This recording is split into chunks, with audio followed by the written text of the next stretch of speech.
Selamat pagi jemaat yang dikasihi Tuhan Yesus, baik yang ada di ruangan ini maupun yang di rumah. Mari kita awali ibadah kita dengan menaikkan syukur, menaikkan doa. Bapa kami yang di surga, kami mengucap syukur Tuhan atas berkat dan anugerah yang telah Engkau berikan kepada kami. Tuhan, pada pagi hari ini Tuhan, biarlah Roh Kudus-Mu yang memimpin kami sehingga pada waktu kami menyanyikan puji-pujian dan semua alat-alat yang akan dipakai ini Tuhan, biarlah semua berjalan dengan baik. Dan biarlah juga kami bisa melaksanakan baktian ini Tuhan, sesuai dengan kehendak-Mu hanya untuk kemuliaan nama-Mu saja. Dalam nama anak-Mu yang tunggal Yesus Kristus, Juru Selamat dan Penebus kami yang hidup, kami sudah berdoa. Dia sungguh indah, Dia Yesus, Dia ajaib, Dia mulia. Ini yang akan kita nyanyikan.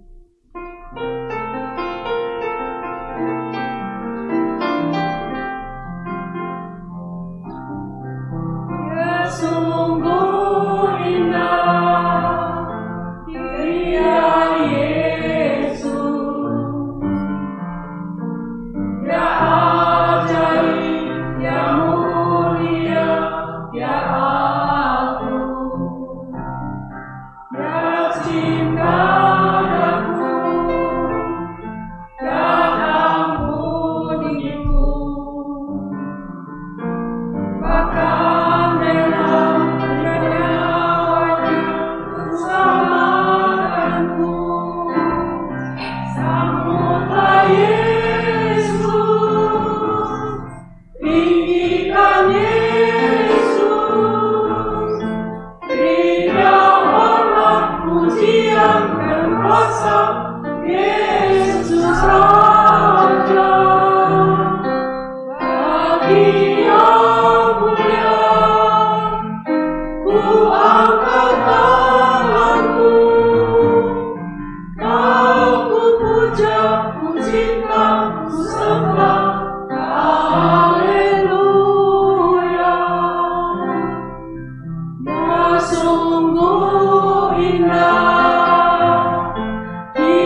seperti terang mulia.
Jemaat yang dikasihi Tuhan, marilah kita bersama-sama mengikrarkan bahwa pertolongan kita berasal dari Tuhan Allah Bapa kita yang menciptakan langit dan bumi, yang tetap setia untuk selama-lamanya dan tidak pernah meninggalkan perbuatan tangannya.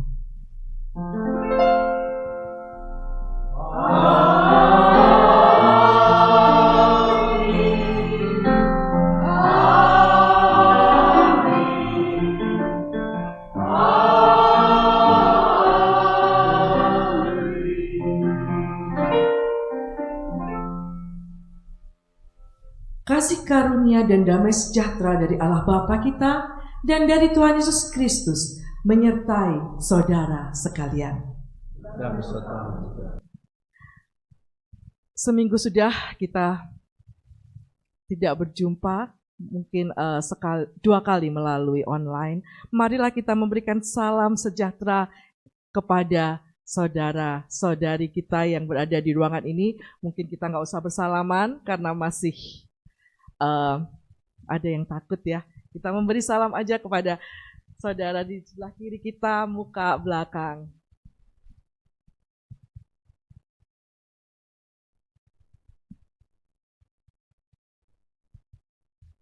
Ayat pemimpin kita pada hari ini diambil dari Matius 10 ayat yang ke-22. Matius 10 ayat yang ke-22. Dan kamu akan dibenci semua orang oleh karena namaku. Tetapi orang yang bertahan sampai pada kesudahannya akan selamat. Mari kita aminkan ayat pembimbing kita pada pagi hari ini dengan lagu pujian Hai Mari Sembah.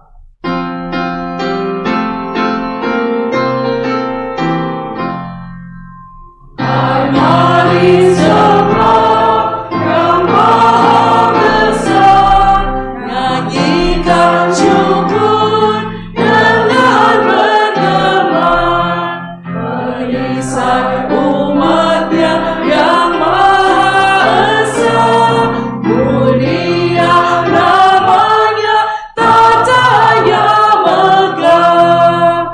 Hai masyurkanlah keagungannya, cahaya terang itu jubahnya, gemuruh suaranya di awan kelam, berjalanlah dia di badai kencang.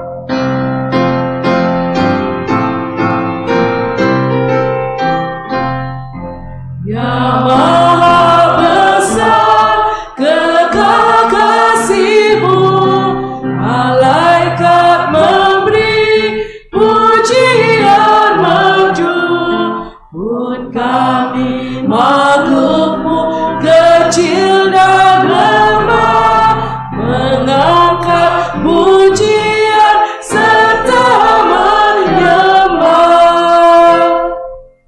Jemaat dipersilakan duduk. Mari kita siapkan hati kita masuk di dalam doa pengakuan dosa. Bapa yang ada di surga, terima kasih untuk kasih setiamu di dalam kehidupan kami. Terima kasih untuk segala penyertaan-Mu di dalam kehidupan kami sehari-hari.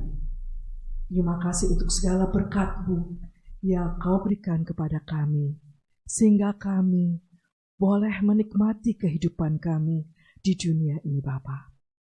Bapa, pada saat ini kami mengaku di hadapan-Mu untuk segala kesalahan, untuk segala dosa yang telah kami lakukan di hari-hari yang lalu.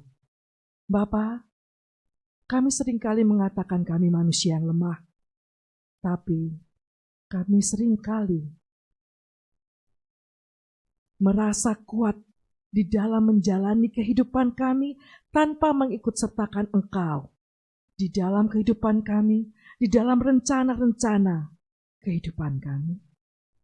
Bapa, kiranya pada saat hari ini Bapa, Engkau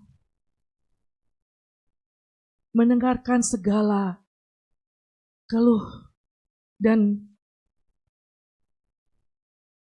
pengakuan akan dosa-dosa kami, Bapa. Bapa, kami seringkali iri hati. Kami seringkali tidak senang dengan teman ataupun keluarga yang mungkin mereka mendapatkan berkat yang lebih di dalam kehidupan mereka. Seringkali hati kami tidak merasa puas dengan kehidupan kami, Bapa. Kami seringkali melupakan akan segala penyertaan-Mu di dalam kehidupan kami, Bapa. Kami seringkali tidak mengingat akan segala penyertaan-Mu, akan segala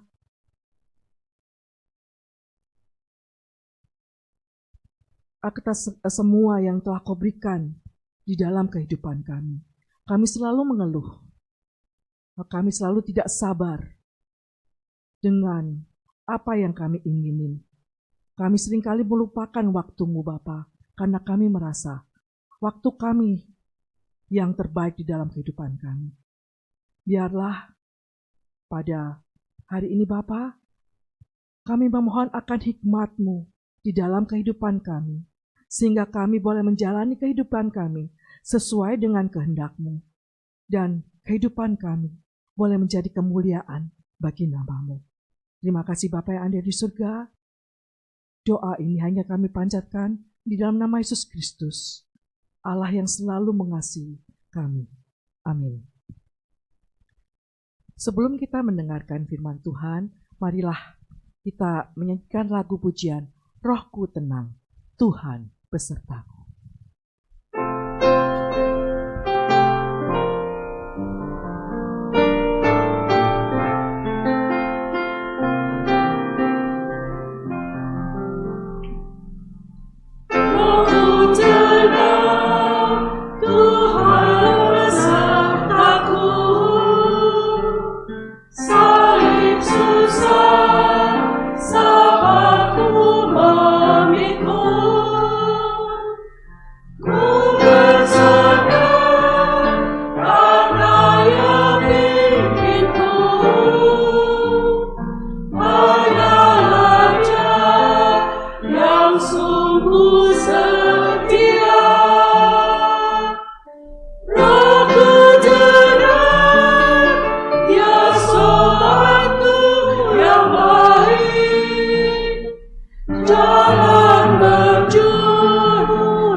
yang dikasih Tuhan, mimbar kita pada ibadah hari ini akan dipimpin oleh pendeta Jonathan Loh. Waktu dan tempat.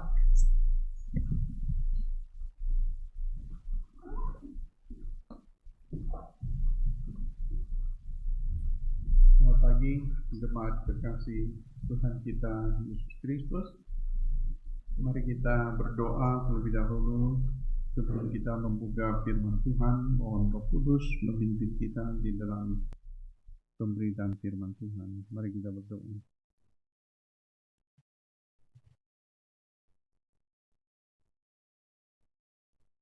Kami ada di sini ya Tuhan.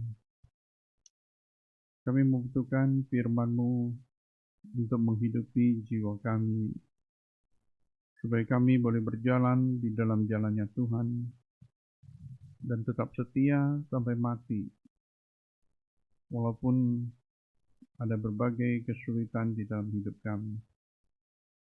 Sebab Tuhan terlebih dahulu setia kepada umat pilihan-Mu, dan kami hanya meresponi kesetiaan Tuhan, dan kesetiaan kami pun sebenarnya adalah anugerah Tuhan. Tuhan pimpin kami, supaya kami jangan hanya berjalan sampai tengah jalan dan lebih mencintai dunia seperti Demas, yang dulunya adalah rekan kerja dari Rasul Paulus, tetapi tidak mengakhiri pertandingan dengan baik. Kami berdoa, Tuhan tolong kami, supaya kami boleh diperkenan oleh Tuhan, dan kami boleh hidup di dalam kasih karunia dari Tuhan. Ampuni kami Tuhan, kami kurang menghargai kadang-kadang apa yang Tuhan kerjakan di dalam hidup kami. Anugerah keselamatan, anugerah di dalam penopangan dari Tuhan, pemeliharaan. Kami menganggap bahwa segala sesuatu berjalan seperti biasa saja. Tapi sebenarnya tangan Tuhan yang menopang kami, tangan Tuhan yang menuntun kami setiap hari dengan penuh cinta kasih. Kami serahkan diri kami ke dalam tangan Tuhan. Biarlah suara-Mu boleh kami dengar ya Tuhan, dan hati kami yang lembut boleh menerima suara Tuhan dan menjadi sukacita bagi kami karena firman-Mu. Terima kasih Tuhan, dalam nama Tuhan Yesus kami sudah berdoa. Amin. Mari jemaat kita buka firman Tuhan. Kita berdiri. Kita membuka firman Tuhan Wahyu pasal yang kedua ayat 8 sampai ayat ke-11. Dan tuliskanlah kepada malaikat jemaat di Smirna. Inilah firman yang awal dan yang akhir, yang telah mati dan hidup kembali. Aku tahu kesusahanmu dan kemiskinanmu, namun engkau kaya, dan fitnah mereka yang menyebut dirinya orang Yahudi, tetapi yang sebenarnya tidak demikian, sebaliknya mereka adalah jemaah iblis. Jangan takut terhadap apa yang engkau harus derita. Sesungguhnya iblis akan melemparkan beberapa orang dari antara kamu ke dalam penjara supaya kamu dicobai dan kamu akan beroleh kesulitan. Hendaklah engkau setia sampai mati, dan aku akan mengaruniakan kepadamu mahkota kehidupan. Siapa bertelinga, hendaklah ia mendengarkan apa yang dikatakan Roh kepada jemaat-jemaat. Barang siapa menang, dia tidak akan menderita apa-apa oleh kematian yang kedua.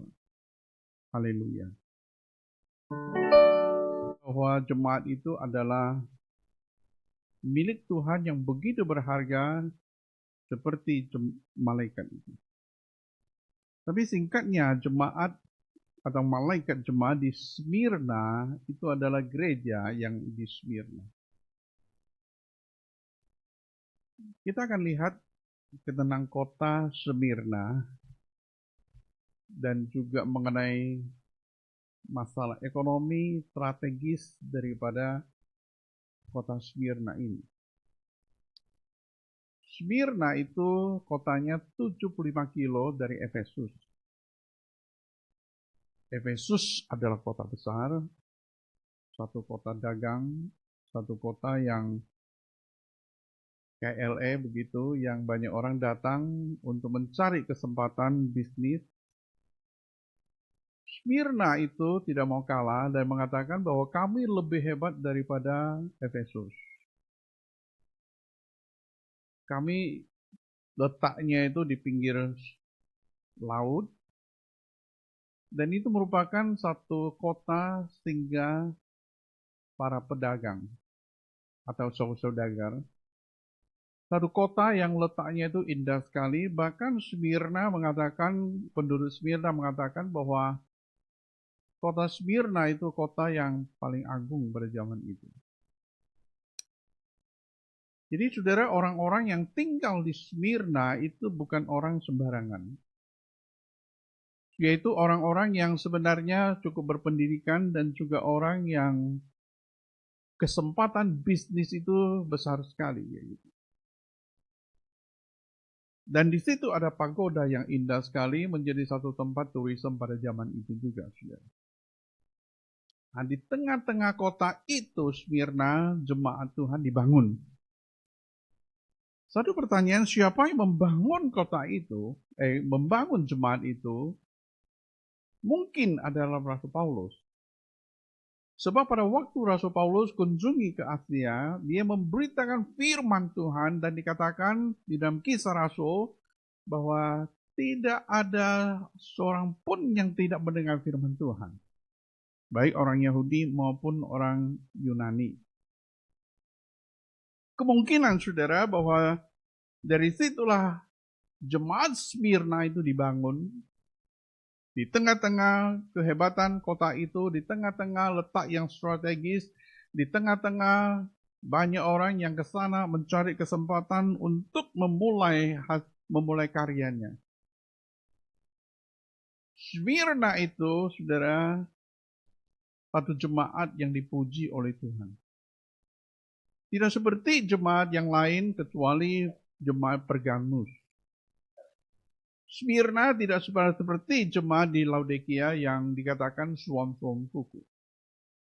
Jemaat Smyrna juga tidak seperti jemaat Efesus yang kehilangan kasih yang semula. Jemaat Smyrna pun tidak dikatakan jemaat di Sardis yang ada komprominya. Tapi saudara, pada waktu membaca tentang Wahyu pasal yang kedua, sudah tidak menemukan satu celaan apapun Tuhan Yesus kepada mereka. Tetapi yang ada adalah pujian, yang ada adalah dorongan, yang ada adalah sesuatu nasihat dari Tuhan Yesus kepada mereka tetap mengerjakan apa yang ada pada mereka. Jadi saudara perhatikan bahwa jemaat Smyrna adalah jemaat yang seharusnya menjadi teladan paling sedikit kepada 7 gereja yang lain, dan menjadi teladan bagi gereja sepanjang zaman. Lalu sudah membuat satu pertanyaan, menjadi pertanyaan kita adalah bahwa apa sih yang unik dari gereja Smyrna sehingga Tuhan memuji mereka? Apa sih yang dialami oleh jemaat Smyrna sehingga Tuhan mengatakan kepada mereka, hendaklah engkau setia sampai mati di situ. Saya mulai dengan ayat ke-9, saudara. Ada 3 kata yang penting di ayat yang 9 itu untuk menggambarkan tentang kondisi jemaat Smyrna. Tuhan Yesus langsung mengatakan, aku tahu kesusahanmu. Yang kedua, aku tahu kemiskinanmu, namun engkau kaya.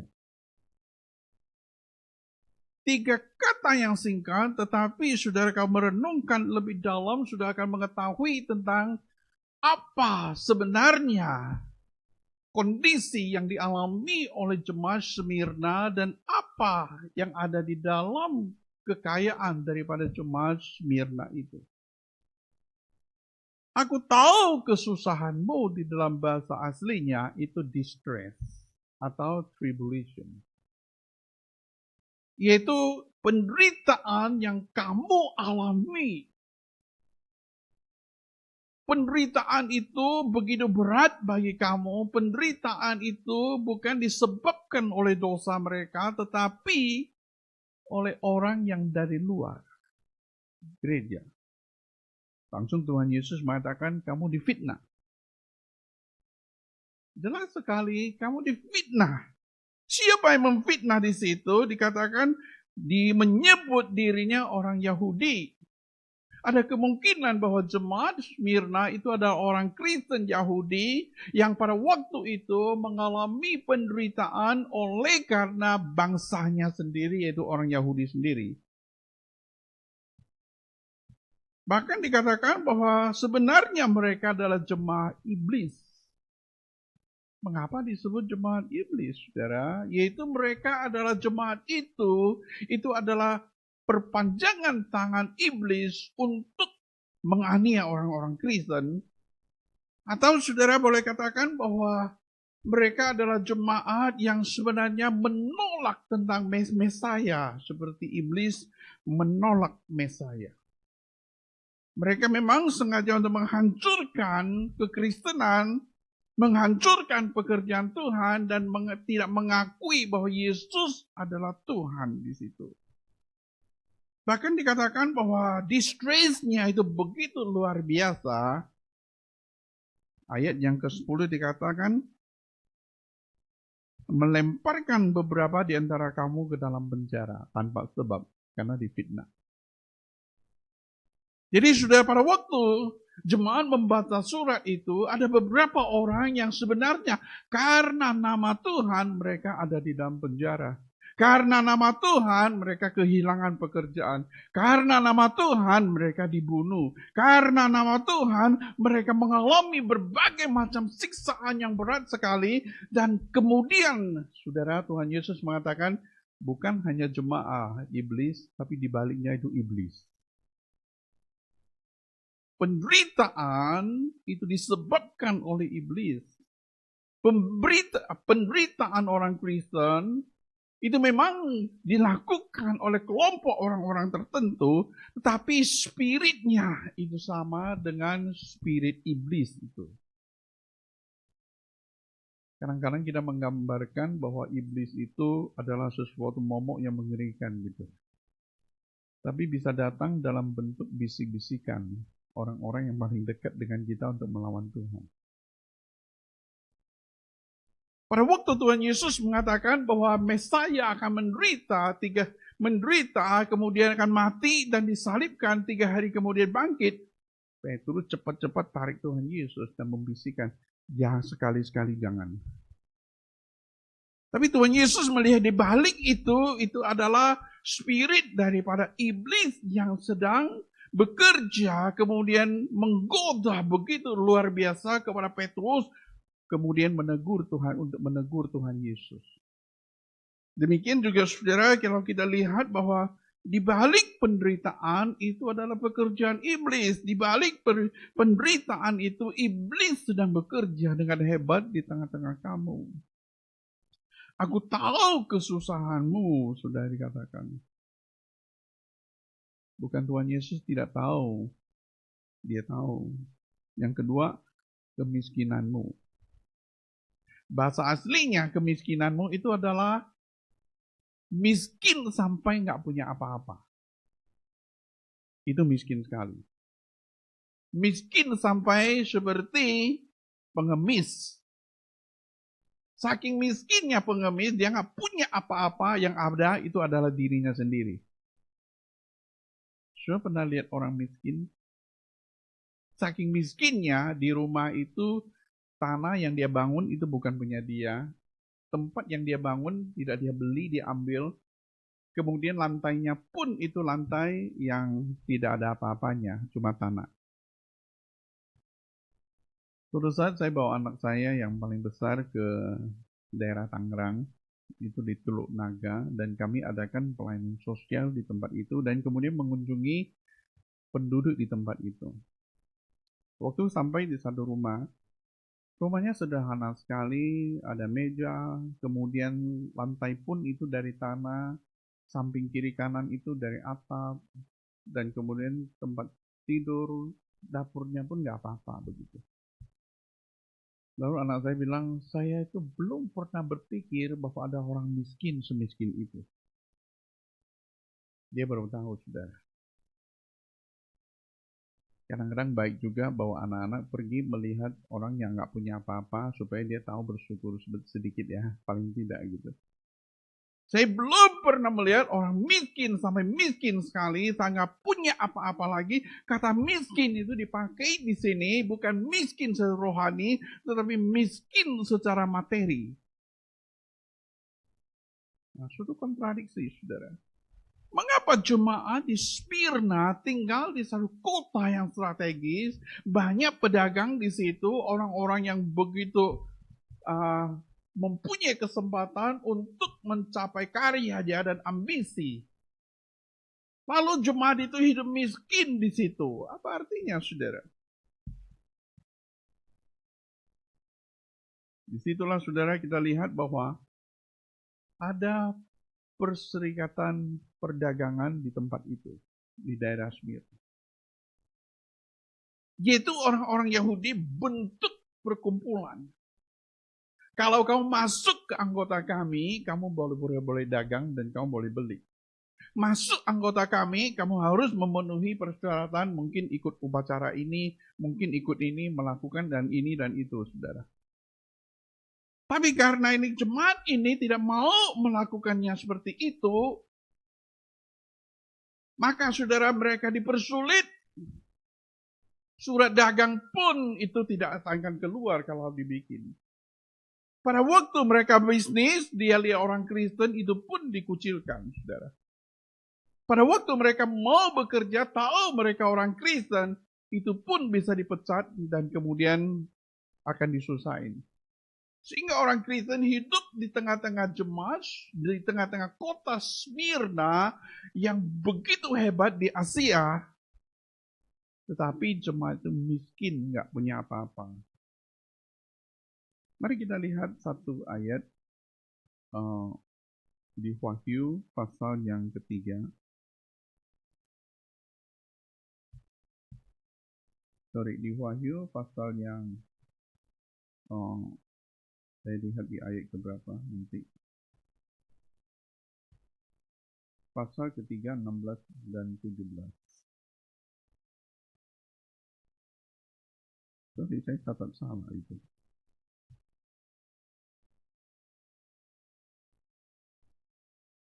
Pasal yang ketiga ya, saya mungkin catat salah sudah. Di situ dikatakan bahwa mereka yang nggak punya code-nya atau tanda dari binatang itu, mereka nggak boleh berbisnis. Kalau ada cat mereka binatang itu, maka mereka bebas untuk keluar masuk, kemudian melakukan bisnis dengan free, saudara. Sudah itu dikatakan bahwa itu adalah sebenarnya perserikatan dagang. Jemaat Smyrna mempunyai satu komitmen, mereka tidak mau terlibat di dalam hal seperti itu. Maka di sini kita katakan bahwa mereka itu distress, mereka itu miskin karena nama Tuhan. Kemudian sudah dibaliknya dikatakan mereka itu kaya. Kalau mereka miskin secara rohani, maka kaya itu nggak mungkin kaya materi kan.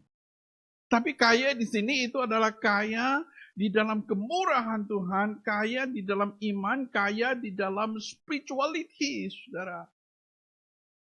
Jadi sudah perhatikan dari jemaat ini, dari jemaat yang tidak mau berkecimpung ke dalam ketidaksenonohan di dalam kehidupan masyarakat dan segala prakteknya, tetapi jemaat ini berada dalam kemiskinan di lain pihak. Mereka adalah jemaat yang kaya di dalam Tuhan, kaya di dalam kerohanian, kaya di dalam iman, kaya di dalam kemurahan, kaya di dalam kebajikan.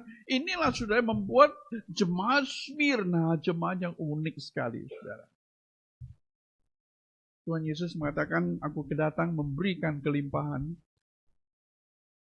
memberikan hidup dan hidup yang di dalam kelimpahan. Itulah jemaat Smyrna. Bukan soal kaya materi, ada orang kaya materi tetapi miskin di dalam rohani, yaitu seperti jemaat Laodikia kan. Mereka mengatakan, aku kaya, aku memperkaya diriku dan aku tidak kurang apapun juga. Tapi Tuhan Yesus melihatnya terbalik.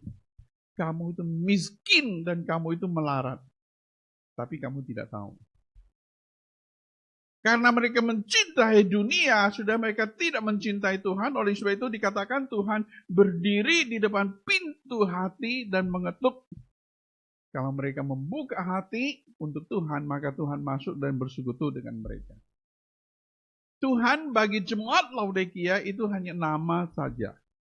Tetapi sandaran mereka sepenuhnya kepada kekayaan fisik. Karena jemaat Laodikia memang jemaat yang kaya. Yang berlimpah-limpah di dalam segala sesuatu sehingga mereka tidak kurang apapun juga. Saudara. Jemaat ini, saudara, jemaat Smyrna. Jemaat yang kaya dalam kemurahan Tuhan karena dia setia kepada Tuhan. Jemaat yang tidak mau kompromi karena mereka hidup di dalam kesucian. Jemaat yang tidak tunduk kepada ketua organisasi ataupun persekutuan dagang, tetapi hanya tunduk kepada Kristus adalah Tuhannya. Jemaat yang seperti ini adalah jemaat yang betul-betul kaya di dalam hidupnya. Dan jemaat yang seperti inilah dipuji oleh Tuhan, saudara. Kita lihat satu jemaat lagi yang kaya di dalam spirituality, yaitu 2 Korintus.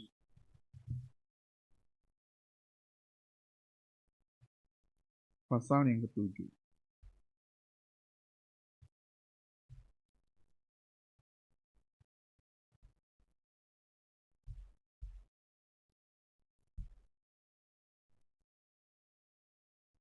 Dua Korintus pasal yang ke-7.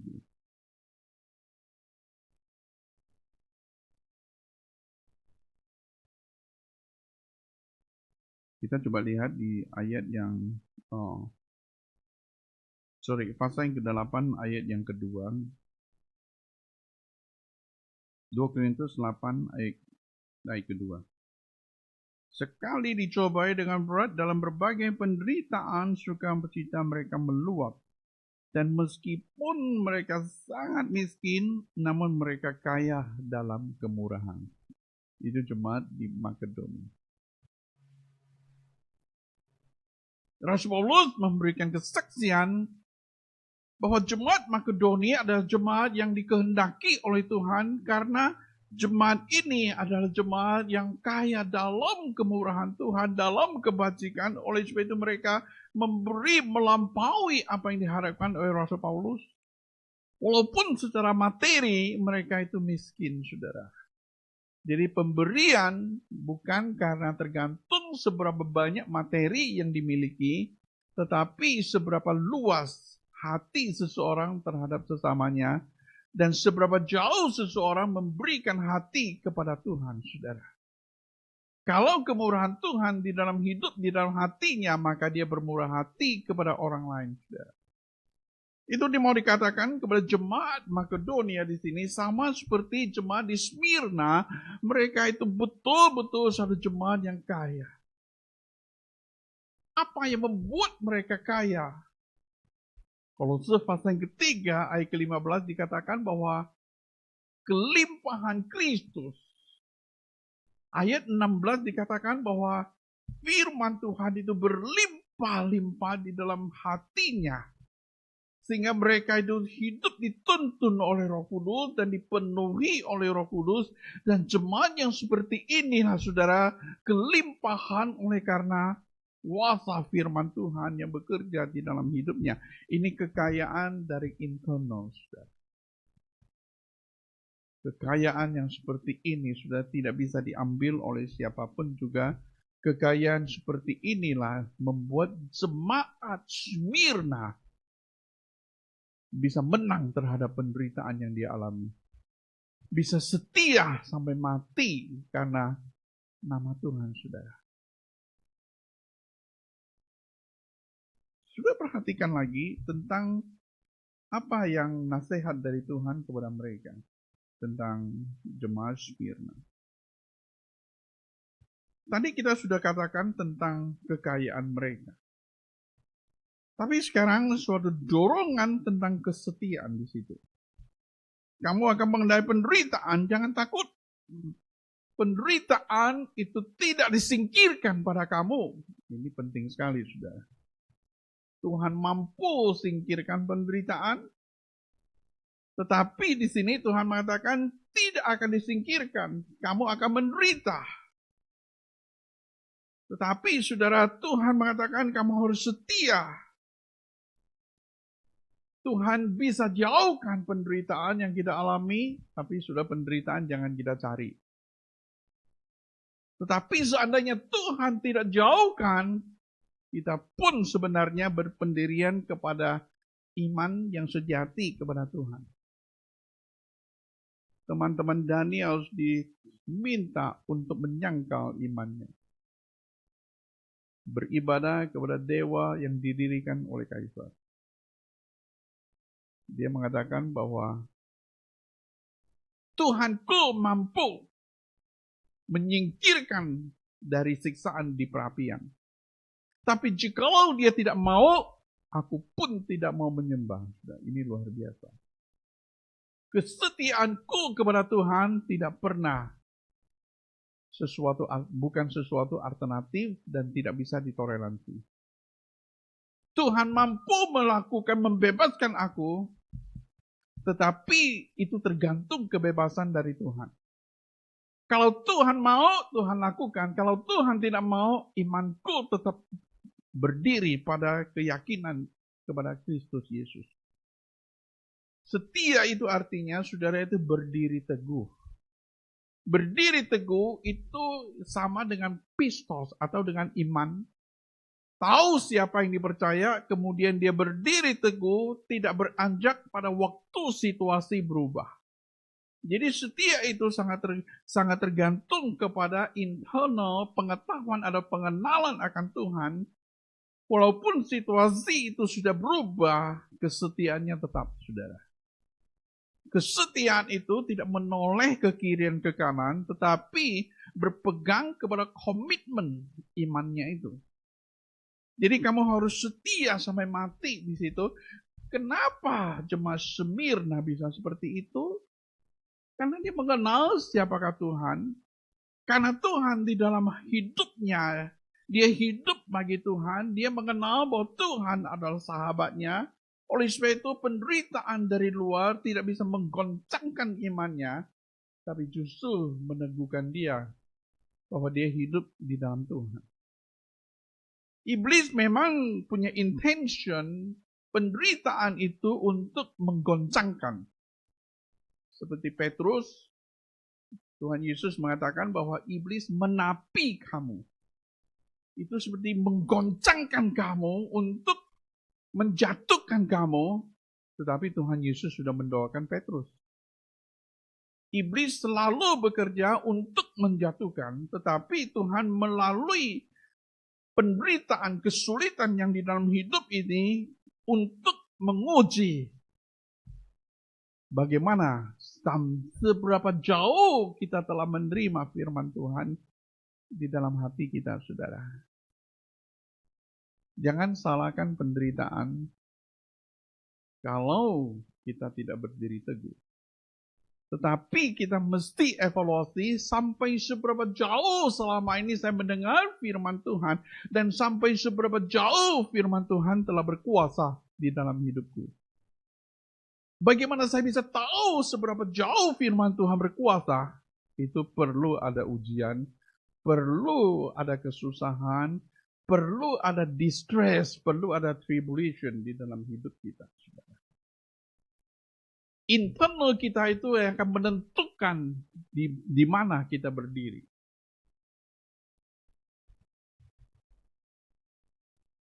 Di sekolah itu biasa ada ujian kan.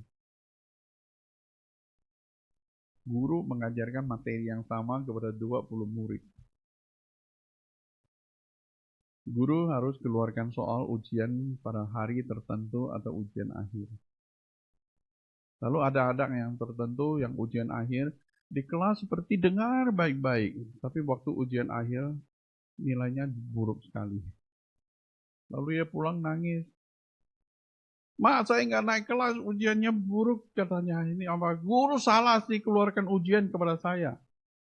Betul nggak saudara? Gurunya salah, keluarkan ujian. Kalau guru itu salah, dia memberikan soal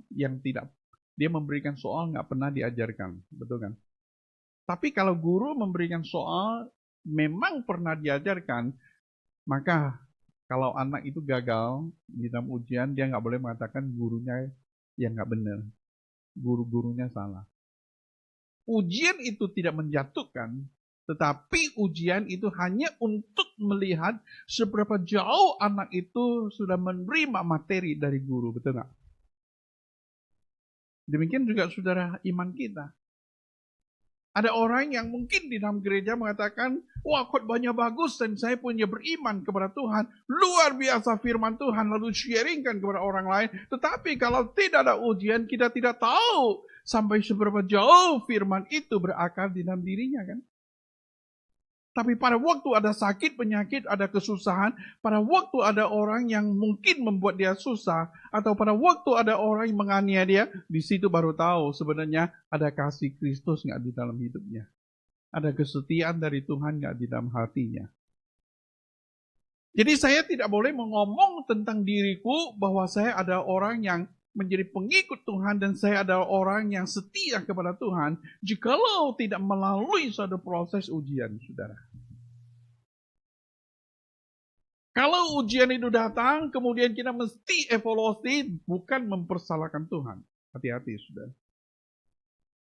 Kita nggak boleh mempersalahkan Tuhan dan bertanya, Tuhan, di mana kasih-Mu? Tetapi kita harus bertanya, di mana kasih kita kepada Tuhan pada waktu kita di dalam kesulitan hidup ini?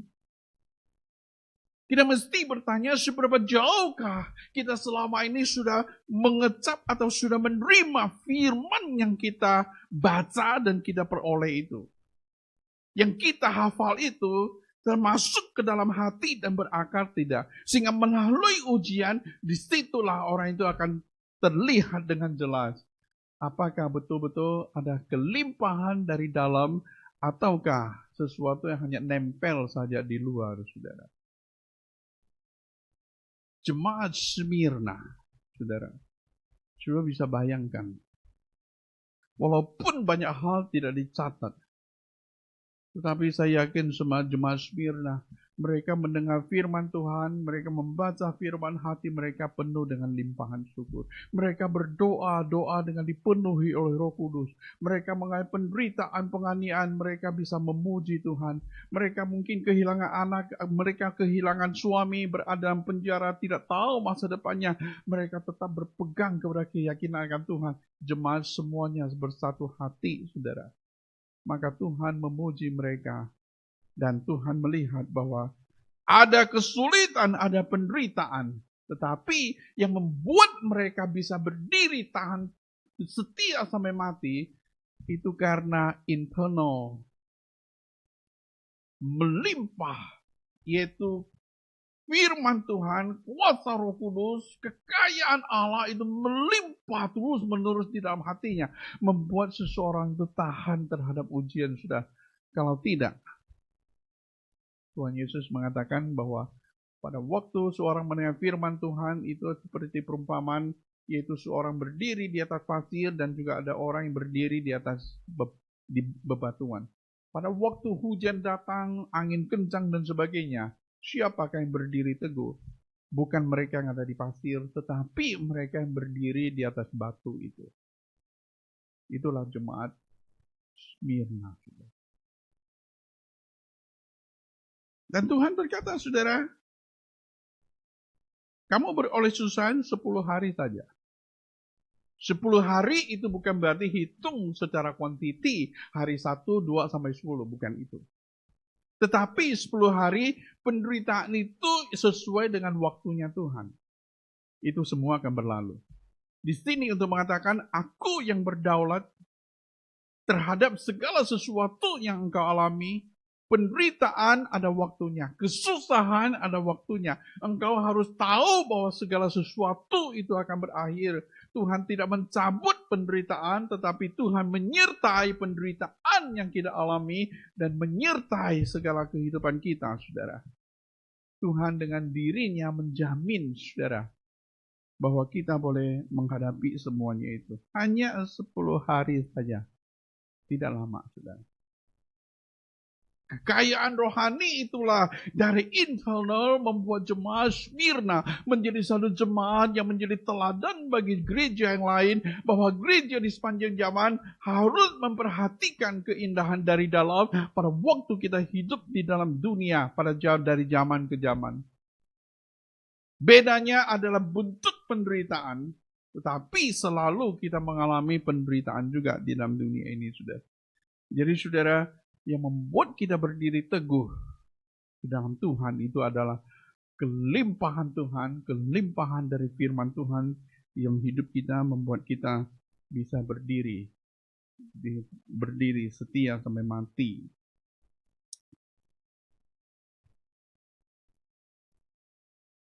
Kita perhatikan tentang selanjutnya, Tuhan memberikan 3 dorongan. Yang pertama apa? Aku akan mengaruniakan kepadamu mahkota kehidupan.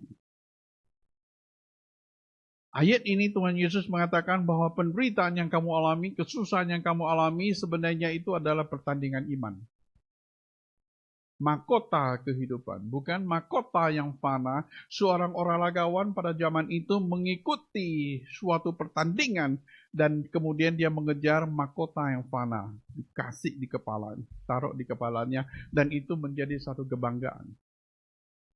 Mahkota itu hanya sementara saja. Tapi Tuhan mengatakan bahwa penderitaan ini adalah peperangan iman. Penderitaan yang kamu alami ini akan ada akhirnya Tuhan mengaruniakan mahkota kehidupan itu. Yaitu mahkota yang kekal yang tidak akan binasa. Dan itu adalah kemenangan iman, saudara. Sudah perhatikan di dalam Wahyu dikatakan orang-orang yang sekarang bersama dengan Tuhan. Mereka adalah satu kumpulan yang besar. Dan mereka setelah keluar dari kesusahan yang besar itu. Dan sekarang mereka hidup bersama dengan Tuhan. Yang kedua, saudara perhatikan. Kita lihat dari ayat yang ke-8 di situ. Inilah firman yang awal dan yang akhir. Yang telah mati dan hidup kembali, saudara. Mengapa ayat ini perlu sekali untuk jemaat yang ada di Smyrna? Karena jemaat Smyrna berada di dalam kesusahan, di stres yang besar sekali. Mungkin itu akan mengancam nyawanya dan mungkin mereka itu akan mati. Tapi Tuhan mengatakan, aku pun telah mati dan sekarang aku hidup. Engkau adalah pengikutku, tidak heran kamu pun akan menderita penjara dan mati. Tapi ingat, aku hidup dan kamu pun akan hidup.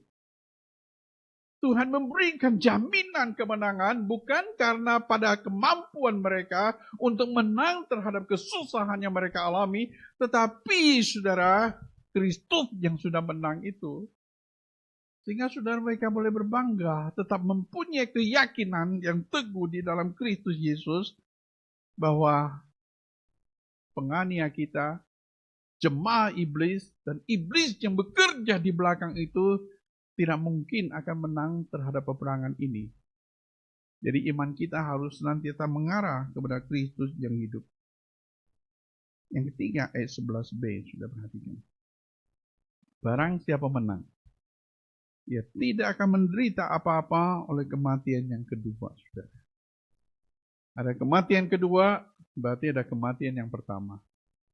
Ada kematian yang pertama, itu berarti ada kebangkitan yang pertama. Ada kebangkitan yang pertama, berarti itu ada kebangkitan yang kedua. Apa artinya kematian yang kedua tidak dialami oleh jemaat Smyrna? Yaitu maksudnya adalah penghukuman Tuhan. Tuhan Kristus sudah menang, kita tidak akan mengalami kematian yang kedua. Tapi penganiayaan kamu Sekarang mereka anggap diri mereka menang, tetapi sebenarnya mereka akan mengalami kematian yang kedua, yaitu penghukuman kekal. Kematian pertama adalah kematian fisik, kematian kedua adalah penghukuman kekal, kebangkitan yang pertama adalah regeneration, kebangkitan kedua adalah kebangkitan tubuh. Orang telah mengalami kebangkitan pertama pasti akan mengalami kebangkitan yang kedua. Dan itu kebangkitan yang kedua, kita boleh yakin bahwa kita bersama-sama dengan Kristus selama-lamanya. Itu hanya suatu dorongan kepada jemaat di Smyrna bahwa penderitaan yang kamu alami itu, kamu pasti menang. Penderitaan yang kamu alami itu tidak sebanding dengan kemuliaan yang kamu akan terima. Penderitaan yang kamu alami itu tidak pernah menjadi sia-sia. Dan penderitaan yang kamu alami ini sebenarnya itu membebaskan kamu daripada segala sesuatu penghukuman daripada Tuhan. Tidak berarti bahwa penghukuman itu bagi mereka yang sebenarnya yang tidak setia, bukan itu juga. Tetapi ini hanya suatu dorongan kepada jemaat di Smyrna. Di Smyrna itu ada satu bishop, namanya Polikarpus. Dia diyakini adalah Rasul Yohanes, murid dari Rasul Yohanes secara langsung. Tahun 155 orang ini ditangkap, dia pada waktu sudah umur 86 tahun. Kemudian hakim membawakan dia di satu stadium yang besar sekali dengan sengaja supaya dia diperhadapkan dalam situasi yang sulit dan kemungkinan menyangkal imannya. Hakim mengatakan kepada Polikarpus, Kaisar atau Kristus? Kaisar adalah Tuhan atau Kristus adalah Tuhan? Kamu pilih. Kalau Kaisar adalah Kristus, kamu bebas dari penghukuman hakim. Tapi kamu mengaku bahwa Kristus adalah Tuhan, kamu akan menderita. Lalu Polikarpus mengatakan bahwa hakim, kamu sudah tahu siapa saya dan kamu tahu pendirian iman saya. Saya tidak mungkin akan menyembah kepada Kaisar, tapi saya menyembah kepada Tuhan. Hakim itu marah sekali. Kemudian hakim mengatakan, melihat saya punya binatang yang buas sekali dan siap menerkam kamu. Kamu hanya cuma ngomong bahwa Kaisar adalah Tuhan, kamu bebas. Tapi di depan umum ini, supaya orang lain semua melihatnya. Polikarpus mengatakan, hakim, bagaimana mungkin saya bisa menyangkal Tuhan Yesus? 86 tahun saya sebagai hambanya dan dia tetap setia. Bagaimana mungkin saya tidak setia kepada dia? Kamu pilih sendiri. Hakim itu marah sekali. Kalau kamu tidak takut kepada harimau, saya akan membakar kamu dengan api. Dia jawab lagi, Polikarpus kepada hakim itu, kamu membakar saya dengan api hanya 1 jam saja. Tetapi kamu akan dibakar api neraka selama-lamanya. Jikalau kamu tidak percaya kepada Tuhan Yesus dan tidak bertobat. Hakim itu marah sekali dan kemudian dia menyuruh orang lain mendirikan tempat untuk pembakaran. Dan orang-orang Yahudi dengan semangat dan mereka yakin bahwa ini adalah jalan yang terbaik bagi Bishop Polikarpus itu. Dan mereka membantu. Betul lah apa yang dikatakan Wahyu pasal yang kedua, jemaah iblis itu, yaitu orang Yahudi. Mereka membangun, saudara, satu tempat perapian dan memberikan kesempatan dia terakhir lagi. Dia nyanyi, saudara. Lalu dibakar. Di tengah-tengah bakaran api yang begitu hebat, di dalamnya ada seorang yang memuji Tuhan dan dia mati. Sampai setia sampai mati itu, saudara. Dan itu cerita itu menjadi terkenal sekali bahwa di Smyrna ada Polikarpus yang setia sampai mati, yang tidak pernah kompromi. Dan itu memberikan contoh bahwa kelimpahan dari dalam siapakah Kristus bagi Polikarpus dan bagaimana hatinya telah dipenuhi oleh kepenuhan Kristus. Sehingga dia rela mati untuk Tuhan, saudara. Saya mau berhenti sebentar sudah merefleksikan kebenaran firman Tuhan pada pagi hari ini. Jemaat pada zaman ini, apakah kita mengalami penganiayaan yang begitu hebat yang seperti jemaat Smyrna? Apakah kita mengalami satu konspirasi lagi di masyarakat membuat kita menjadi orang yang dikucilkan, disingkirkan, dimasukkan dalam penjara? Apalagi kita hidup di dalam konteks di Amerika, saudara. Mungkin tidak. Tetapi satu pertanyaan, saudara, apakah kita mengalami kepenuhan Kristus, kepenuhan kekayaan rohani seperti jemaat Smyrna? Itu yang harus dipertanyakan. Kadang-kadang saya pergi besuk jemaat. Suatu saat saya ketemu seorang ibu yang sudah beberapa bulan nggak mau ke gereja. Bu, kenapa? Ibu sudah lama nggak ke gereja, ke komisi wanita juga nggak pergi. Punya cerita akhirnya apa? Dia marah. Marah karena mobil gereja jemput dia terlambat. Pulang antar dia waktu itu putar sedikit, lalu dia ngambek berbulan-bulan. Setelah jemput saya pikir-pikir sudah tengah jalan. Kalau ada angin penganiayaan yang datang kepada jemaat seperti itu, mungkinkah mereka bertahan? Dia bisa jawab sebenarnya. Suatu saat ada seorang pemuda, dia datang kepada saya, Pak, paman saya baru meninggal. Apa yang harus saya perbuat? Dia bilang sebelum pamannya meninggal, dia ada pesan, Pak, supaya gereja yang adakan upacara pemakamannya. Saya nggak mau Buddhism, saya nggak mau yang lain, tapi mau gereja. Tapi orang ini nggak pernah ke gereja, saudara. Keluarganya nggak pernah ke gereja juga. Dia datang ke saya. Saya bilang oke, saya layani. Karena saya bukan orang melayani orang yang mati kan, saya melayani orang hidup. Betul? Betul nggak, saudara? Saya pikir, ini keluarga besar yang belum percaya Tuhan, kesempatan saya penginjilan, saya berkhotbah kepada mereka. Tapi saya nggak pernah mengatakan orang yang mati akan masuk surga, karena saya nggak pernah kenal dia. Udah, saya khotbah. Setelah selesai dan upacara semua selesai, saya cuma ngomong sama dia, kalau suruh gereja yang atur, kalian nggak usah atur apa-apa. Setuju nggak? Kalau enggak ribut, saudara, panggil caima, caikong, caik apa itu semuanya dipanggil, lalu gereja mau urus juga susah begitu. Oke, katanya, kami yang urus. Tapi kemudian saya tanya-tanya, kenapa ya pamanmu katanya dulu pernah ke gereja dan sampai dia sudah tua pun dia nggak mau ke gereja. Paman saya kecewa, Pak, sama orang Kristen. Wah.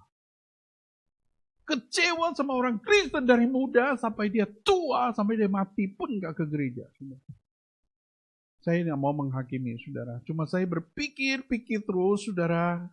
Apakah karena kita kecewakan oleh orang-orang di dalam gereja, kemudian kita tidak mau ke gereja, tidak mau bersekutu dengan Tuhan, tidak mendengar firman Tuhan selama puluhan tahun, apakah kita bisa bertahan pada waktu kesusahan yang lebih besar, saudara? Saya bertanya kepada diri saya, seberapa jauh sebenarnya iman saya kepada Tuhan, dan saya hidup di dalam Tuhan, saudara. Ada lagi, saudara, seorang ibu, saudara, dia bergumul untuk menjadi orang Kristen. Nah, kenapa? Saya menjadi orang Kristen, kerja di hospital katanya itu, saya dibeda-bedain. Beda-bedain gimana? Kedudukan saya nggak naik-naik karena seorang Kristen. Gaji saya pun gak naik-naik katanya. Saya pun doa, doa pun pada waktu saya berdoa orang mengejek saya. Saya di kantor gak punya tempat katanya. Saya mau supaya saya tidak lagi menjadi orang Kristen dan mereka tidak tahu saya menjadi orang Kristen. Itu belum dianiaya, dia sudah seperti itu. Apalagi penganiayaan datang. Apalagi kesusahan, apalagi masukkan penjara. Belum dia dipecat, dia sudah seperti itu. Belum lagi ada hal-hal yang sulit dari teman-temannya yang mungkin memukul dia, mungkin hal-hal yang lain terjadi. Bukankah kita hidup di dalam masyarakat yang selalu menolak Kristus dengan bentuk yang berbeda, saudara? Justru, saudara, pada waktu kita berada di tengah-tengah masyarakat yang sekuler, yang mengecilkan kita, kita harus berani menjadi terang kecil, saudara.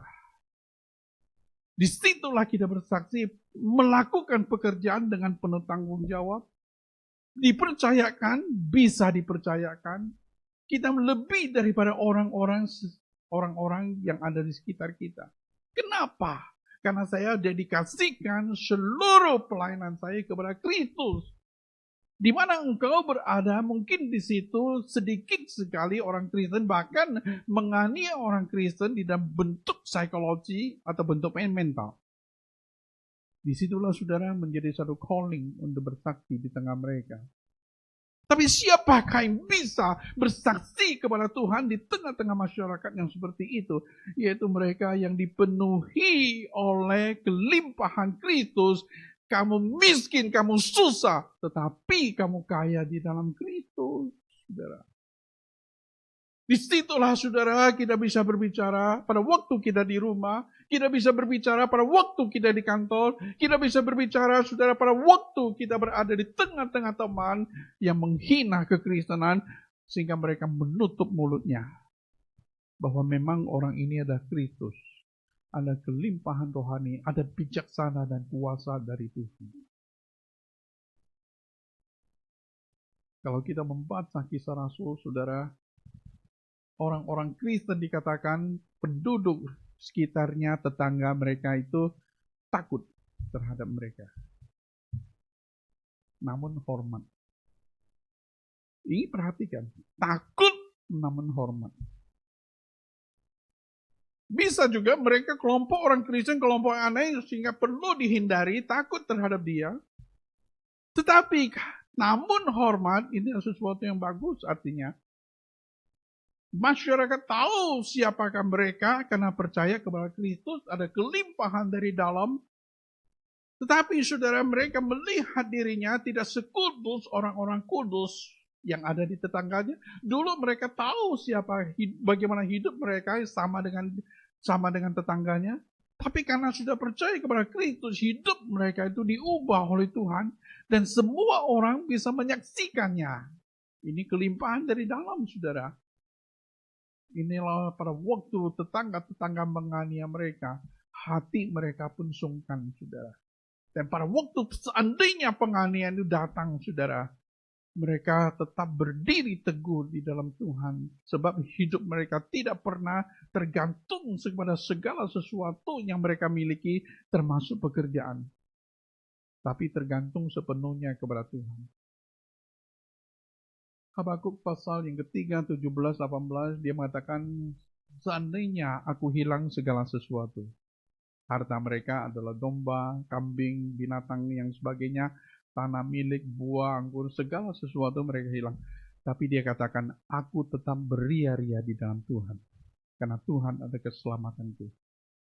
Karena apa, saudara? Hidup daripada Habakuk atau iman daripada Habakuk tidak tergantung kepada segala sesuatu yang dia miliki, yang tidak tetap itu, tetapi sepenuhnya kepada Tuhan yang tetap itu. Sehingga saudara, mereka itu kaya dari dalam. Kekayaan dari dalam, kekayaan rohani membuat orang hidup berlimpah-limpah di dalam Tuhan. Dan itulah saudara, kita boleh setia sampai mati, saudara. Kita hidup di tengah zaman. Kita bukan hanya untuk hidup, tetapi hidup untuk melayani. Kita bukan hanya hidup untuk sehari-hari, tetapi hidup ada misi dari Tuhan. Tuhan tempatkan kita dalam dunia ini, ada maksud, ada kerinduan dari Tuhan, supaya engkau bersaksi dengan kelimpahan dari dalam dan bersaksi sampai mati, saudara. Tetap nyatakanlah iman kita. Kristus yang hidup di dalam hidup kita. Mari kita berdoa, mohon Tuhan pimpin saudara.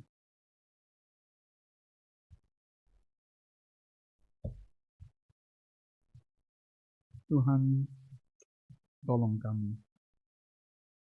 Kami sudah lama menjadi orang Kristen, tetapi kami harus mengakui, bertanya-tanya kepada diri kami, sampai seberapa jauh kelimpahan Kristus ada di dalam hati kami. Apakah kami hanya aktivitas melakukan kegiatan di gereja, tapi sebenarnya kami tidak menyentuh dengan masalah kekayaan Kristus, kekayaan firman, kepenuhan Roh Kudus, kekayaan sukacita yang dari dalam itu. Tuhan pimpin kami, Tuhan tolong kami, supaya jemaat GKI Monrovia boleh bukan hanya mereka diberkati oleh Tuhan dengan segala berkat kehidupan yang baik, rumah, makan minum, mobil, dan segala hal yang lain.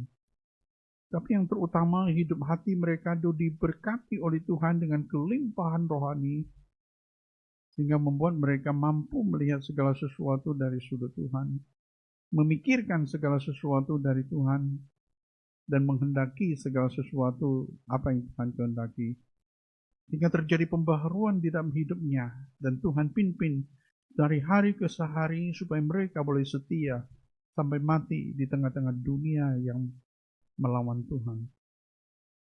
Kami berdoa Tuhan, karuniakan iman kepada mereka. Karuniakan berikan kepada mereka hati untuk mencari Tuhan, hati untuk dilembutkan oleh firman Tuhan, dan hati untuk berserah sepenuhnya kepada Tuhan. Tuhan pimpin supaya kami boleh bertumbuh di dalam Tuhan dan hidup di dalam kekayaan rohani yang seperti itu. Terima kasih untuk jemaat Smyrna yang Tuhan pelihara, yang menjadi teladan bagi kami. Kami tunggu bersyukur dan berterima kasih untuk segala kelimpahan rohani yang Tuhan karuniakan. Meskipun mereka miskin, tetapi hati mereka penuh dengan sukacita. Meskipun mereka miskin, tetapi mereka ada kemurahan hati dari Tuhan. Meskipun mereka miskin secara materi, namun ada kebajikan dari Tuhan memulai hati mereka.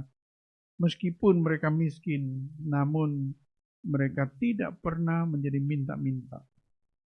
Karena mereka percaya kepada Tuhan yang memelihara hidupnya. Terima kasih untuk segala pertolongan dari Tuhan. Tuhan berkati kami, berkati firman-Mu. Demi Kristus Yesus kami sudah berdoa. Amin.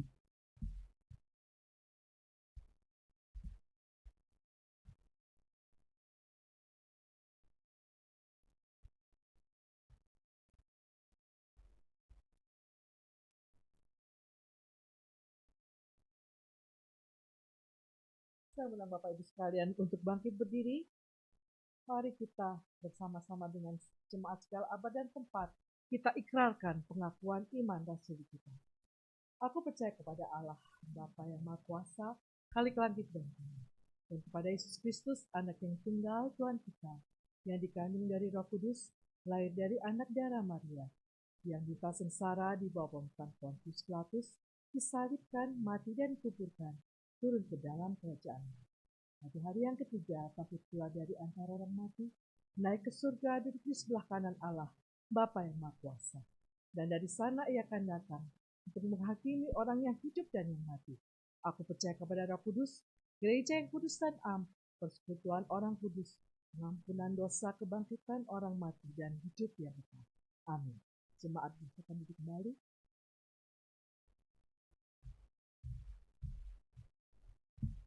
Saudara, mari kita bersama-sama memasuki di dalam doa syafaat.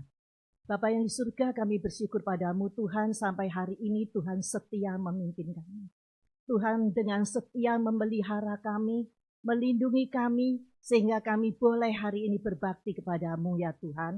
Kami boleh belajar firman Tuhan, kami sekali lagi didorong, dikuatkan untuk setia sampai akhir. Bapa, kiranya Engkau memberikan kami kekuatan ya Tuhan, supaya di dalam hal-hal yang kecil kami boleh belajar setia. Karena di dalam hal yang kecil setia, Tuhan akan memberikan hal-hal yang besar kepada kami. Tuhan akan mempercayai hal-hal yang besar kepada kami. Bapa, kiranya Engkau memberikan kami kekuatan di dalam kehidupan kami tiap hari Tuhan, supaya kami boleh setia berbakti pada Tuhan, boleh setia di dalam melayani Tuhan, boleh setia terhadap keluarga kami, terhadap sekeliling kami, dan terutama kepadamu Tuhan. Bapa, kami bersyukur padamu Tuhan, Kau telah melindungi teman-teman kami yang sudah vacation. Kami semua boleh kembali ke rumah Tuhan dengan selamat. Kami bersyukur ya Tuhan untuk Bapak Pendeta Jonathan Lo yang beberapa minggu ini telah melayani kami. Kiranya Tuhan memberkati Bapak Pendeta Jonathan Lo, berikan dia tubuh yang sehat, rohani yang kuat, berkati keluarganya, berkati pelayanannya, dan hari depannya. Tuhan, kiranya Engkau akan juga memberkati setiap kami ya Tuhan, yang dengan setia melayani Tuhan. Kami mengakui Tuhan, kesetiaan kami tidak bisa dibandingkan oleh Tuhan. Kami seringkali mempunyai motivasi yang tidak benar. Kami setia karena kami ingin dilihat orang. Tuhan, ampunilah kami Tuhan. Berikan kami hati yang sungguh-sungguh mengutamakan Tuhan. Karena Tuhan begitu baik, Tuhan begitu setia terhadap kami. Bapak, kami bersyukur ya Tuhan untuk pemilihan majelis. Kami juga bersyukur untuk calon-calon majelis yang telah terpilih. Kami juga bersyukur ya Tuhan untuk para majelis kami yang sampai hari ini setia melayani Tuhan. Dan para aktivis, mereka yang dengan setia melayani Tuhan. Tambahkan kesetiaan kepada kami ya Tuhan. Tambahkan kasih-Mu kepada kami. Bapak, kami berdoa untuk rapat majelis pada siang hari ini. Kami mohon Tuhan hadir, Tuhan memimpin kami, supaya kami semua boleh mengerti isi hati-Mu ya Bapak. Supaya kami bukan dengan ide kami, kemauan kami, kesukaan kami untuk menjalankan tugas yang telah Tuhan berikan pada kami. Tapi kami boleh mencari kehendak-Mu Tuhan. Sehingga rumah Tuhan ini boleh maju dan boleh berjalan sesuai dengan kehendak Tuhan. Bapak, kami berdoa untuk setiap para hamba Tuhan yang melayani gereja-Mu. Baik itu guru sekolah minggu, pengkhotbah English Service maupun Indonesia Service. Tuhan, berikan kami kesetiaan untuk menyampaikan kebenaran firman Tuhan. Supaya kami boleh memelihara, menyampaikan firman Tuhan dengan baik. Supaya setiap kami yang hadir ke rumah Tuhan sungguh-sungguh dikuatkan, dipersiapkan untuk menghadapi apapun yang terjadi di dalam kehidupan kami. Bahkan kami boleh setia mengikuti Tuhan sampai akhir hidup kami. Bapak, kami bersyukur untuk penyertaan Tuhan terhadap gereja kami. Kiranya Tuhan tetap memelihara Tuhan, supaya kami semua boleh setia kepada Tuhan. Bapak, kami berdoa ya Tuhan, untuk hari Sabtu ini, gereja kami ada acara piknik. Kami mohon Tuhan tolong kami di dalam kebersamaan. Kami sungguh-sungguh boleh saling mengasihi, mengampuni, saling menerima satu dengan yang lain. Supaya acara piknik ini bukan untuk diri kami, tetapi kami juga untuk menghargai orang lain. Boleh setia melayani sesama kami, sehingga piknik ini sungguh diberkati oleh Tuhan. Tuhan, Kau akan menyertai ya Tuhan, supaya kehadiran kami dimanapun kami boleh menjadi berkat. Tuhan, berkati ya Tuhan perjalanan kami, bahkan kesehatan kami, acara kami di dalam piknik ini boleh memuliakan nama Tuhan. Sehingga hari Minggu kami boleh tetap datang ke rumah Tuhan berbakti. Bapak, kami juga berdoa ya Tuhan, untuk 2 minggu lagi akan diadakan kebaktian, puji, dan saksi untuk persiapan perjamuan kudus. Dan 2 minggu lagi akan diadakan perjamuan kudus. Tuhan, siapkan hati kami, supaya kami boleh merendahkan hati, mengingat akan kasih Tuhan, dan boleh bersekutu bersama menerima perjamuan kudus. Bapak, kami juga berdoa ya Tuhan, kiranya Engkau akan memimpin setiap jemaat-Mu Tuhan, di dalam segala pergumulan kami. Tuhan tahu. Tuhan, Kau memberikan kami kekuatan untuk selalu setia kepada Tuhan. Sabar di dalam penderitaan, di dalam kekurangan. Khususnya Tuhan, dunia saat ini ya Tuhan sedang menghadapi krisis. Kami tahu Tuhan, Tuhan akan datang kembali. Banyak tantangan, pencobaan, ujian yang akan kami terima ya Tuhan. Berikan kami kesetiaan supaya kami boleh tahan. Di dalam ujian kami boleh menang. Karena Tuhan tidak pernah meninggalkan kami. Tuhan, berkati teman-teman kami yang menantikan pekerjaan, kiranya Tuhan bukakan jalan. Mereka yang menantikan surat-surat, kiranya Tuhan akan juga bukakan jalan. Kami semua Tuhan yang datang kepada Tuhan, Kau tahu segala kebutuhan kami, segala pergumulan kami. Berikan kami kekuatan ya Tuhan, untuk terus bersandar Tuhan. Kami berdoa untuk anak cucu kami. Berikan kami hikmat di dalam mendidik mereka, boleh mendidik mereka kepada jalan kebenaran Tuhan.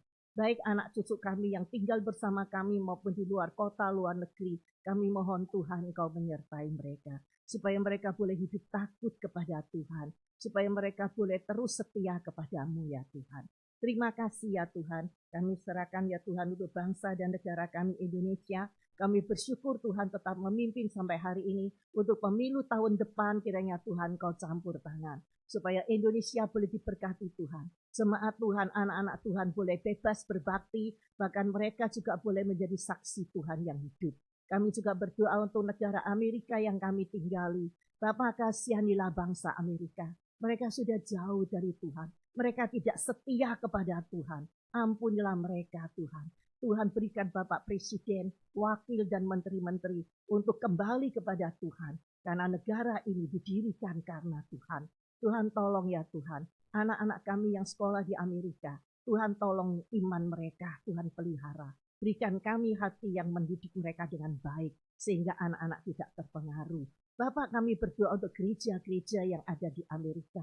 Tuhan tolong supaya gereja-gereja boleh menjadi terang dan garam, khususnya gereja-gereja Indonesia. Supaya kami tahu amanat kami di Amerika ini. Bukan hanya mencari keuntungan di Amerika, tetapi kami boleh mencintai mereka, mendoakan mereka, melalui kesaksian hidup kami. Mereka boleh mengenal Tuhan. Tuhan, kami berdoa untuk para misioneri hamba Tuhan di seluruh permukaan bumi, di dalam menghadapi tantangan ujian, kuatkan iman mereka, supaya mereka boleh tetap setia kepada Tuhan. Tuhan terus pakai mereka ya Tuhan, khususnya misioneri-misioneri yang juga di bawah gereja kami. Tuhan tahu di mana mereka berada, baik di Meksiko, di Kolombia, maupun di tempat yang lain. Tuhan akan pelihara mereka. Bapak, kami berdoa, kiranya Engkau akan mengingat ya Tuhan, negara-negara ateis, negara muslim, mereka komunis yang menentang Tuhan. Kasihani mereka Tuhan, berikan mereka kesempatan juga untuk percaya Tuhan. Terima kasih ya Tuhan, kiranya Tuhan menolong ya Tuhan, supaya kami boleh setia, berbakti dan melayani Tuhan, boleh memberitakan Injil Tuhan, sampai kami bertemu dengan Tuhan. Terima kasih Bapak, Engkau sudah mendengar doa kami, dalam nama Yesus. Mari saudara kita bersama-sama mengucapkan doa Bapa kami yang sudah Tuhan Yesus ajarkan kepada kita. Bapa kami yang di surga, dikuduskanlah namamu, datanglah kerajaanmu, jadilah kehendak-Mu di bumi seperti di surga. Berikanlah kami pada hari ini makanan kami yang secukupnya, dan ampunilah kami akan kesalahan kami, seperti kami juga mengampuni orang yang bersalah pada kami. Dan jangan membawa kami ke dalam pencobaan, melainkan lepaskanlah kami daripada yang jahat. Karena Engkau yang punya kerajaan, kuasa, dan kemuliaan sampai selama-lamanya. Amin.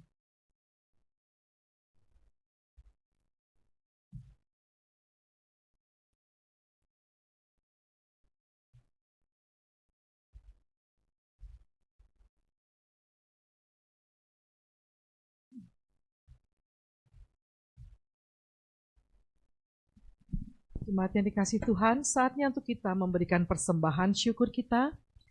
Dan bagi jemaat yang mengikuti ibadah ini melalui online dan yang rindu untuk memberikan persembahan syukurnya, bisa dikirimkan ke Gereja Kristen Indonesia, P.O. Box 56, Monrovia, California 91017, atau bisa melalui Zelle dengan alamat gki-monrovia@hotmail.com.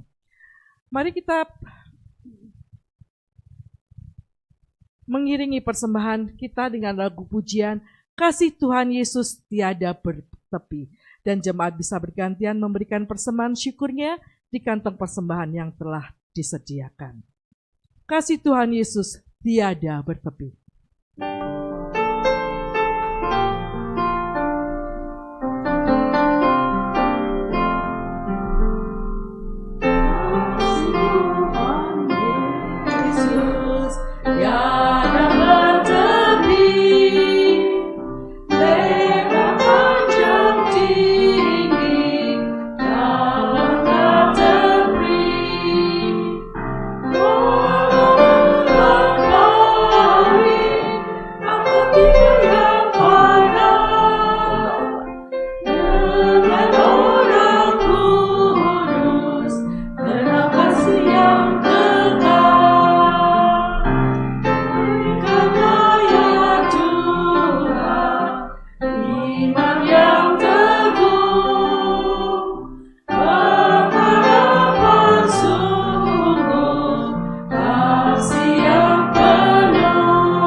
tundukkan kepala kita. Kasih Tuhan tiada terperi di dalam kehidupan kami Bapa. Engkau memberkati kami dengan segala berkat jasmani. Engkau memberkati kami dengan kehidupan yang boleh kami lakukan. Bapa, persembahan kami ini hanyalah sedikit dari berkat-berkat yang sudah Kau berikan di dalam kehidupan kami, Bapa. Semua anugerah-Mu di dalam kehidupan kami. Kiranya Engkau memberkati persembahan kami ini, Bapa, sehingga persembahan kami ini boleh membantu untuk pelebaran kerajaan-Mu di dalam dunia ini. Biarlah persembahan kami ini boleh untuk memuliakan nama-Mu. Terima kasih Bapa yang ada di surga. Doa syukur kami ini hanya kami panjatkan di dalam nama Yesus Kristus yang selalu mengasihi kami. Amin. Mari kita tutup ibadah kita hari ini dengan lagu pujian Kidung Agung. Dan setelah kita menyanyikan lagu pujian ini, saya mengundang Bapak Pendeta Jonathan Lo untuk memimpin doa berkat.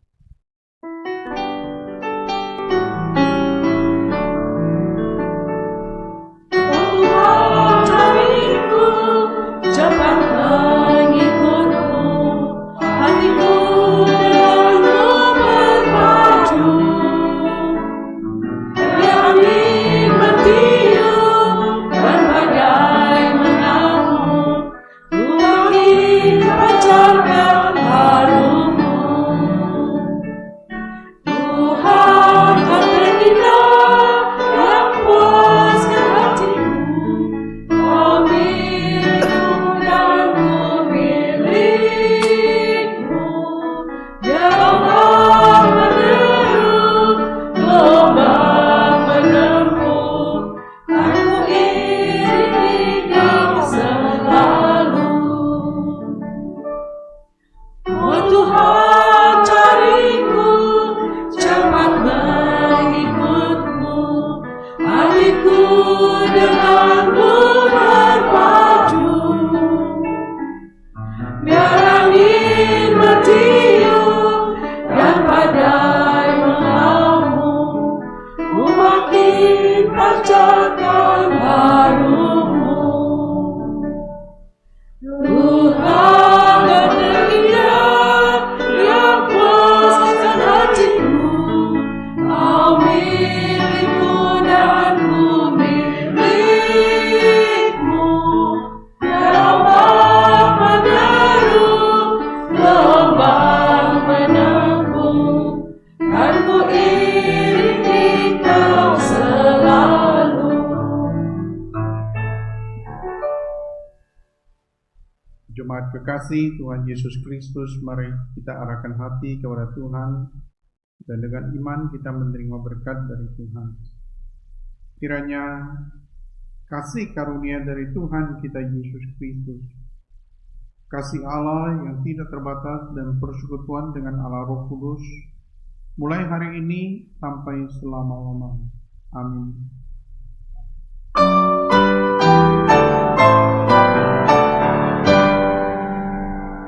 Pujilah Allah yang mulia, hai makhluk surga dan dunia. Atas berkat-Nya puji terus, Sang Bapa, Putra, Roh Kudus.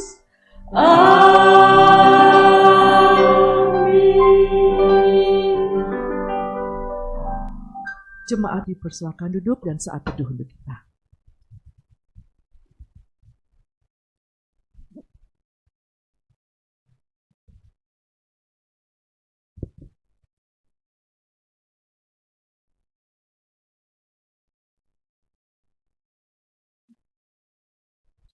Ada beberapa warta yang ingin saya sampaikan.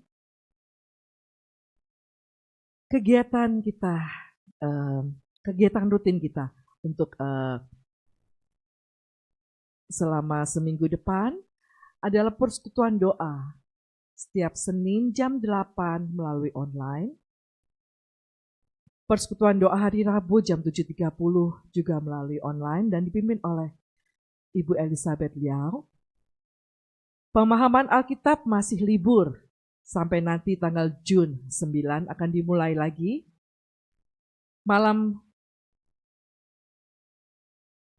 Untuk teman-teman yang masih belum bergabung dengan kami mengikuti persekutuan doa dan pemahaman Alkitab, bisa menghubungi Saudara Leon untuk mendapatkan Zoom link-nya.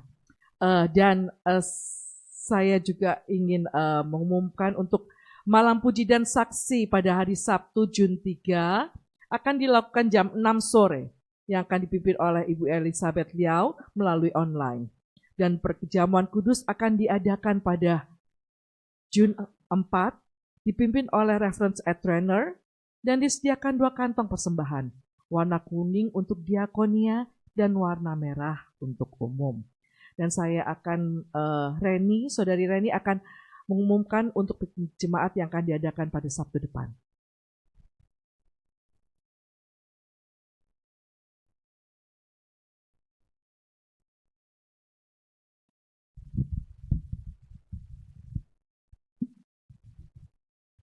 Selamat siang teman-teman, saya akan memberikan pengumuman untuk jemaat ya yang akan diadakan hari Sabtu ini yaitu tanggal 27 Mei. Nah, ini pas kebetulan hari long weekend ya, memorial di long weekend. Jadi hari Seninnya adalah hari libur Memorial Day, kita adakan yang hari Sabtunya. Jadi pikniknya akan kita adakan hari Sabtu di Adna Farm. Jadi city-nya adalah City Temecula. Nah, alamatnya di Kalipico, Temecula. Kita akan sampai di lokasi itu jam 8 dan acara ini akan selesai sekitar sampai jam 1 ya. Nah, kalau ada yang tanya ke saya, alamatnya kok tanpa nomor gitu. Betul, alamatnya memang tanpa nomor. Jadi kalau dimasukkan di Google Map itu tulis saja Kalipico Temecula, nanti dikasih di lokasinya. Gitu ya. Ini piknik sehat gitu ya. Kenapa piknik sehat? Ya kita lihat yuk acaranya. Yuk. Jadi acaranya pertama kita mulai ya, kita buka dengan persekutuan pagi, renungan pagi, sehat kan ya, sehat rohani.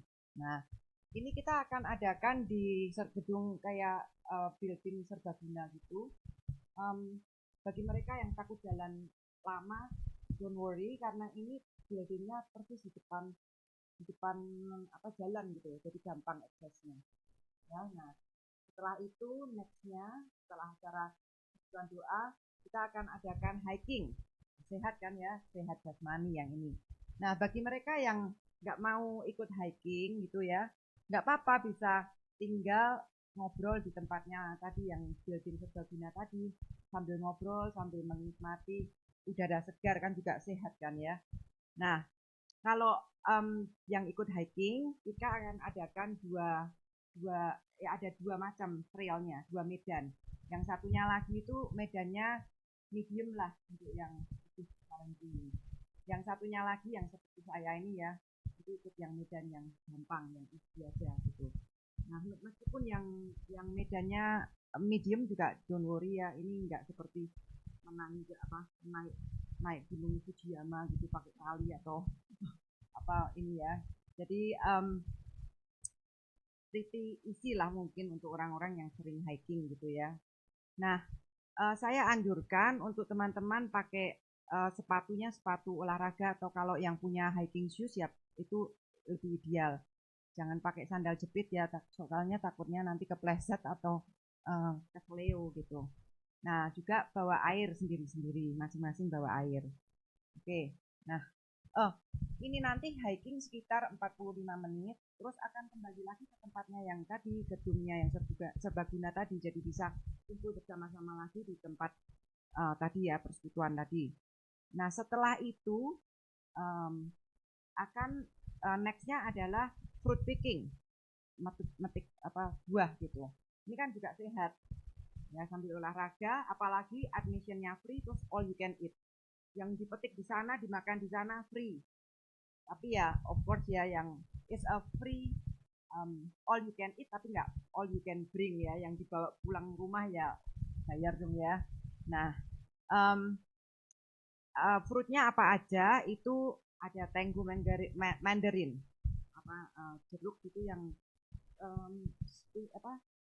ini agak unik gitu, nggak dijual di tempatnya, jarang dijual di tempat supermarket gitu ya. Jeruknya manis gitu, and juicy. Terus tadi itu yang dari tempatnya building serbagunanya tadi, mungkin yang sebelumnya, slide-nya sebelumnya. Itu kita akan ke tempatnya setelah ini. Satunya lagi. Ya. Nah, ke tempatnya fruit pickingnya ini pakai itu safari truck. Ya, pakai safari truck. Bagi yang mau ikut safari truck bisa. Kalau yang nggak mau manjat-manjat ya ikut yang di belakangnya supir gitu. Atau kalau yang mau jalan sebetulnya dari gedung serbaguna ke tempatnya fruit picking ini nggak jauh, cuma 1,5 mile, sekitar 1,5 mile atau 2 mile gitu ya. Atau mau pakai kendaraan sendiri juga bisa, karena di tempatnya fruit pickingnya ini itu bisa parkir di pinggir parkir gini langsung sudah yang untuk picking ya. Nah, apalagi fruitnya ya. Next untuk slide-nya ada avocado juga ya, avocado. Ini khas avocado yang dalamnya creamy gitu. Terus setelah fruit picking kita akan lanjutkan dengan acara lunch. Mungkin bisa next slide. Ya, thank you. Kita akan lanjutkan dengan lunch. Nah, itu balik lagi ke tempatnya gedungnya serbaguna tadi. Nah, ini optional. Kita bisa bawa makanan sendiri-sendiri, atau kalau mau yang dipesankan kita bisa orderkan nasi bungkus $15, nanti bayarnya di sana. Order hari ini bayar di sana gitu ya. Kalau mau pergi ke tempat lain untuk makan di tempat lain, mungkin seperti ada di daerah Old Peninsula lah, itu mungkin ya 30 menit mungkin dari tempat itu lokasi juga boleh gitu ya. Jadi ini optional lunch-nya, kira-kira ya selesai kita jam 1 gitu. Ya begitu saja pengumuman saya. Pendaftaran kalau bisa pendaftaran hari ini ya paling lambat ya. Terus mesti mengisi waiver. Tiap orang mengisi waiver, atau satu keluarga bisa, kalau suami istri bisa mengisi 1, cuman tanda tangannya 2. Terus juga untuk yang mau order nasi bungkus boleh juga mengisi nasi atau ini ada formnya. Ya begitu saja, semoga piknik ini kita bisa berpiknik bersama, dan juga bisa seperti dulu kita dengar ya khotbah dari Pak Andy Pierce, kita bisa menjalin hubungan terus saling bisa menghibur. Ya begitu, thank you. Kami juga ingin menyambut Saudara Edi dan Saudari Lina. Katanya minggu lalu udah datang, tapi biarlah untuk hari ini kita boleh mengenal. Silakan berdiri, Saudara Edi dan Saudari Lina. Selamat datang, selamat berkumpul dengan keluarga GKI Monrovia. Kalau belum ada tempat beribadah, silakan berkumpul dengan kami di sini untuk beribadah dan melayani bersama-sama. Terima kasih. Kita tutup ibadah kita hari. Juga ada dari Bapak dan Ibu yang di ujung sana, saya lihat juga baru, mungkin boleh bisa memperkenalkan diri.